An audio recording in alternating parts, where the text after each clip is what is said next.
Hi, Martin. I'm Hernan from Fox. Hey. I'm curious to see how you saw your role change from global role at a company like Coca-Cola with their global brand, their very unique and defined characteristics all around the world and their consistency, to a global role at ABI, which has grown from a collection of very fiercely independent and very local, strong brands.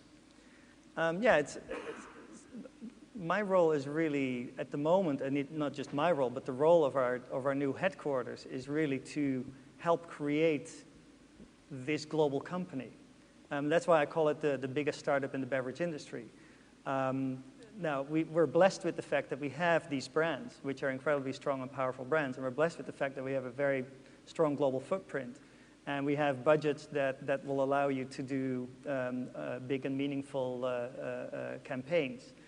But the way we got to where we are today is like a collection of individual pieces. And now the opportunity is to really start building off of each other and benefiting from the scale and the scope and the reach that we now have. And that's why I showed you the two examples that sort of are the first steps into that direction. Yes, I would love to be McDonald's or Coca-Cola in a couple of years' time, and that's certainly what we're aiming to become. We're not there yet. My colleague Frank Abenanti, under the CMO, there's two people that sort of lead this whole process. Myself on the connections piece and Frank Abenanti on the brand piece. And he says we're in diapers. And I think that's a nice way of saying sort of that sort of keeps you sort of focused on where we are today. And so if we, by 2014, can be somebody talked today about being a teenager. I think, by 2014, we want to be a fairly successful teenager. I think that's sort of what we're aiming for. But it's wildly different from Coke, where you obviously, when you sort of look at that machine, and it is truly a machine that works phenomenal miracles, and is capable of almost anything you could possibly wish for. And then you come into an organization like this where you start building that. It is very different. What is really nice is that everybody within our company recognizes the opportunity of that infrastructure, of what it could be. That's why we have dream people culture, right? The dream is that if we unleash all of that, it's fantastic, and we will be fantastic. And that's what we're working for with a lot of energy. On that infant teenager scale, is Coke adult or a bit past it? No, Coke is Madonna. Forever young and always reinventing herself and always relevant, and somehow manages to never be made up or whatever. That's the one thing that Coke is doing phenomenally well, is how to stay young at the same time being very clearly rooted in what they are and where they're coming from, or whatever. They do that phenomenally well. The secret of eternal youth. Absolutely. Another question, please, at the back there. Maarten, you talked about your pet peeve of having interactive and digital sort of in separate buckets, and right. People not thinking about it similarly. It's just connection and communication. Where do you think the biggest change needs to happen? On the client side, on the agency side, both, and what do you think is going to be the tipping point? To be honest, and again, I can't speak for all advertisers, but I think I'm part of the WFA integrated marketing group, and when I hear all of us talk, and we do that about 3-4 times a year, we're there. We want to.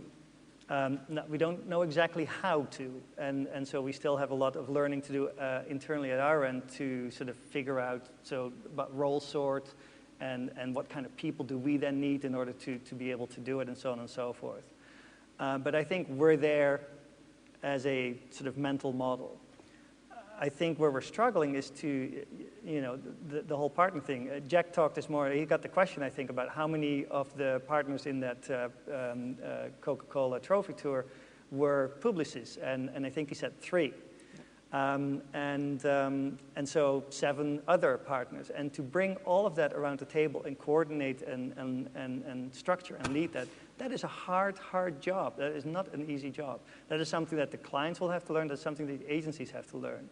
A lot of agencies, and one of my pet peeves from last year that still stands today is the yes mentality of agencies. If I go to a PR agency and say, here's the World Cup, can you do something with that? They'll say yes.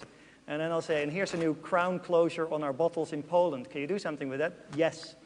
And so PR will always be the solution if I ask a PR person. Our CMO says, to a person with a hammer, every problem is a nail. and so we need to figure out how to sort of integrate. And it's on us, because ultimately we're responsible. We hold the purse strings and all that. But we need to also figure out how to integrate with our agency partners. And that's a hard process. It's not easy. Because you, as the agency community, are fragmented. And so we then need to bring it together. There are a lot of big brands that would like to muscle in on big sporting events without paying. How do you cope with them? We send a fax or an email or a text message to FIFA and say, oi. Politely. Politely, yeah. No, it is an issue. It's an issue, for instance, in markets like China, where we've had a challenge with reselling of broadcast rights by CCTV to local television stations.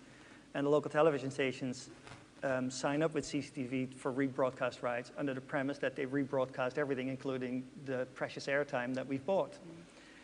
So what apparently, allegedly, I haven't seen the proof yet, but apparently what happened in 2006 was that some of those local broadcasters said, well, we'll delay it by 1 minute. It's no longer a live broadcast, and now we can sell the airtime ourselves. And that's obviously perhaps technically true, but it's cheating. But it's cheating, and so that's a problem. So yeah, all we can do is report it. I think FIFA have a very strong legal department, just like any major corporation does. And I think they understand the value of their brand and want to protect it because that's what they have to sell. And so they are pretty strict about it. But it's a continuous and ongoing battle, and there's a lot of ingenuity that you need to monitor. There's another question that sounds like it comes from somebody who's experienced it, that asks how you have reconciled the different strategies that AB and InBev had about the in-house exterior agency model. We have in-house in the US, and we have partial in-house in China and Argentina, and we have outsourced everywhere else. And we haven't reconciled yet. I have a long laundry list of things that we need to think about. Pretty much anywhere I turn, it's like, oh yeah, we've actually never really thought about that as a company. So what is the ABInBev position on that? This is one of them. Do you need to reconcile it? Well, no, I think it's a totally open question, but we will ask the question in terms of so what's more beneficial? Yeah. And if one is more beneficial than the other, then that's what we'll do ultimately. But we'll also look very hard at we don't need to break what is working today. And if it's working, then and it's working well, and we spend quite a bit of money, as I mentioned, on really monitoring and evaluating how things work and getting better at that. If it works, then let it work. Don't touch it. Don't break it. I promise that the questions that are being sent through will be answered. But are there any other questions in the auditorium before we wrap up for the day? Because I'm conscious that time is moving on. Is that it? Well, Maarten, thank you. Thank you. That's been a great way to finish the day. Thank you very much. Good afternoon.